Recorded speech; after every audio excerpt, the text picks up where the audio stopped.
नमस्कार, good morning. मैं कुणाल, आप देख रहे हो न्यूज़ बिहार। वक्त हो चला है सुबह से लेकर शाम तक की राज्य बिहार की काम की ओर महत्वपूर्ण खबरों को जानने का। चलिए बढ़ते हैं खबरों की ओर। बिहार रजिस्ट्री में गलत जानकारी देने पर होगी एफआईआर, निबंधन कर्मी भी होंगे दोषी। जाने क्या है ये नया नियम। बिहार में जमीन रजिस्ट्री को लेकर नए बदलाव किए गए हैं। ऐसे में अब किसी जमीन या फ्लैट रजिस्ट्री कराते समय गलत सबूत, बयान, दस्तावेज, पहचान पत्र, जमीन पर स्थित संरचना छिपाना महंगा पड़ेगा। यदि कोई अनियमितता पाई गई तो ऐसा करने वाले लोगों के खिलाफ एफआईआर दर्ज कराई जाएगी। गलत कागजात देना या साक्ष्य छुपाए जाने को निबंधन अधिनियम 1908 की धारा 82 व भारतीय मुद्रांक अधिनियम की धारा 27 का उल्लंघन माना जाएगा। साथ ही दस्तावेज में गलत कागजात प्रस्तुत होने पर भी उसकी जांच नहीं करने वाले निबंधन पदाधिकारी व कर्मी भी दोषी होंगे। पटना डीएम शीर्षत कपिल अशोक ने सभी एसडीओ, भूमि सुधार उप समहर्ता तथा लोक शिकायत निवारण पदाधिकारियों को निबंधन अधिनियम 1908 की धारा 82 व भारतीय मुद्रांक अधिनियम की धारा 27 के उल्लंघन के मामले में कार्रवाई करने का निर्देश दिया है। डीएम ने कहा है कि अधिनियम का उल्लंघन का मामला मिलने या परिवारवाद पत्र प्राप्त होने पर उसकी जांच करते हुए दोषी पदाधिकारी या कर्मी को चिन्हित कर रिपोर्ट सौंपी जाए। दोषी पदाधिकारी या कर्मी के विरुद्ध कार्रवाई की जाएगी। निबंधन विभाग ने दस्तावेजों के निबंधन के क्रम में संबंधित दस्तावेजों में गलत साक्ष्य विवरणी, कागजात व गलत पहचान पत्र, अवस्थित संरचना को छिपाकर भूमि को गलत प्रकृति का बताकर दस्तावेज में निबंधन कराने की प्रवृत्ति रोक लगाने के लिए कार्रवाई शुरू की है।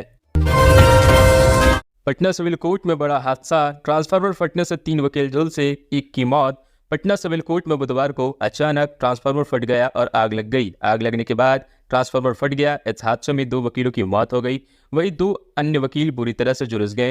हादसे के बाद कोर्ट परिसर में हड़कंप मच गया। सूचना मिलने के बाद फायर ब्रिगेड की कई गाड़ियां मौके पर पहुंची और आग बुझाने में जुट गई।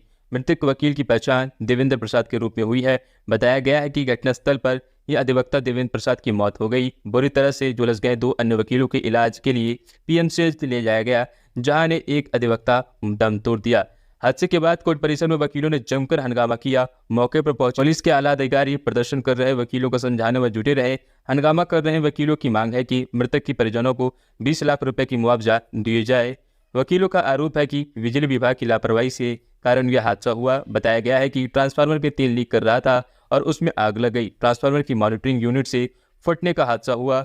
यह ट्रांसफार्मर को ऊपर लगता है, एसटी उपभोक्ताओं के ट्रांसफार्मर में लगता है। बिजली कर्मियों के अनुसार तकनीकी गड़बड़ी से यह हादसा हो गया है। बीपीएससी शिक्षक भर्ती परीक्षा, बीपीएससी टीआरई से पहले आयोग ने जारी किए 5 अहम नियम। कहा 2 घंटे पहले पहुंची। तीसरे चरण की बिहार शिक्षक भर्ती परीक्षा से ऐन पहले बीपीएससी ने बुधवार को एग्जाम से जुड़े 5 अहम नियम जारी किए। बिहार लोकसेवा आयोग ने कहा कि बीपीएससी टीआरई 3.0 के परीक्षार्थी एग्जाम शुरू होने से 2 घंटा पहले पहुंचे। एग्जाम शुरू होने से 1 घंटा पहले गेट बंद कर दिए जाएंगे।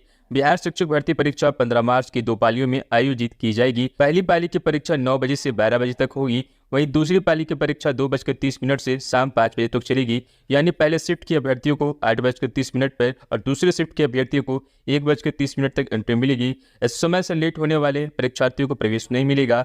आयोग ने कहा है कि परीक्षा में कदाचार करते हुए पाए जाने वाले स्थिति में एग्जाम सहित आगामी 5 वर्षों के लिए तथा परीक्षा में संबंधित भ्रामक और सनसनीखेज अफवाह फैलाने की स्थिति में 3 वर्षों के लिए आयोग की परीक्षाओं से वंचित रह जाएंगे।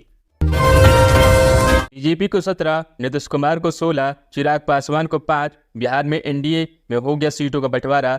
लोकसभा चुनाव को लेकर बिहार एनडीए में सीटों का बंटवारा लगभग फाइनल हो गया है। हालांकि इसे लेकर अभी तक कोई आधिकारिक जानकारी नहीं की गई है। वही सूत्र की माने तो बिहार में बीजेपी 17, एनडीए के नीतीश कुमार की जदयू 16, चिराग पासवान की लोजपा रामविलास को 5, उपेंद्र कुशवाहा और जीताराम मांझी को हमको एक सीट देने पर सहमति बनी है।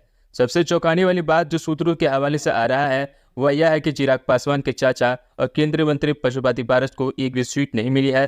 सूत्र की माने तो बीजेपी की ओर से पारस को राज्यपाल बनाए जाने का प्रस्ताव देखा गया है। इस बीच दिल्ली में पत्रकारों के साथ बातचीत करते हुए चिराग पासवान ने कहा कि उनकी पार्टी ने लोकसभा चुनाव के लिए भाजपा के साथ सीट बंटवारे का फॉर्मूला को अंतिम रूप दे दिया है। पासवान ने कहा कि राष्ट्रीय अध्यक्ष जेपी नड्डा से मुलाकात के बाद यह घोषणा की। उन्होंने कहा कि भाजपा ने मेरी सभी चिंताओं का समाधान किया है, मैं संतुष्ट हूं। उन्होंने कहा कि एनडीए के घटक दलों के बीच सीटों में तालमेल पर फैसला हो गया है और जल्द ही इसकी औपचारिक घोषणा हो जाएगी। बिहार सरकार की कन्या उत्थान योजना जो बेटियों को देती है पढ़ने और बढ़ने का मौका, जाने सब कुछ। बिहार सरकार अपने राज्य के लड़कियों, महिलाओं की सुरक्षा, उनकी शिक्षा और महिलाओं में एंटरप्रेन्योरशिप को बढ़ावा देने के लिए पिछले कुछ सालों से कई योजनाएं शुरू की है। बिहार सरकार इसमें बच्ची की स्कूल शिक्षा से लेकर ग्रेजुएशन तक का खर्च उठाती है। बिहार सरकार ने राज्य में महिलाओं को शिक्षा हासिल करने में प्रोत्साहित करने के लिए यह स्कीम शुरू की थी। बिहार सरकार कन्या उत्थान योजना कार्यक्रम शुरू करने का उद्देश्य था लड़कियों को स्नातक तक की पढ़ाई पूरी कर सके। इसके लिए सरकार 50,000 रुपये तक का मुआवजा देती है। परिवार में बेटी के जन्म के समय माता पिता को सरकार की ओर से 2,000 रुपये की पहली सहयोग राशि मिल जाती है। इसके बाद जब बेटी 1 साल की हो जाती है तो 1,000 रुपये दिए जाते हैं, लेकिन ये जब दिए जाते हैं जब बेटी का आधार कार्ड रजिस्ट्रेशन करवाया जाए। इसके बाद जब बेटी की आयु 2 साल हो चुकी हो तो सरकार 2,000 रुपये का लाभ देती है। सरकार द्वारा बच्ची के इंटर्न कर लेने के बाद और ग्रेजुएशन की पढ़ाई पूरी कर लेने के बाद भी सरकार द्वारा वित्तीय मदद दी जाती है। आप इसका लाभ लेने के लिए https://medhashop.bis.nic.in पर जाकर ले सकते हैं, या आप अपने नज़दीकी CSC सेंटर पर जाकर इस योजना का लाभ ले सकते हैं। लाठी लेकर तैयार थे शिक्षक, विभाग ने फिर दिया पानी, 20 को नोटिस बनाकर रोक दी सैलरी।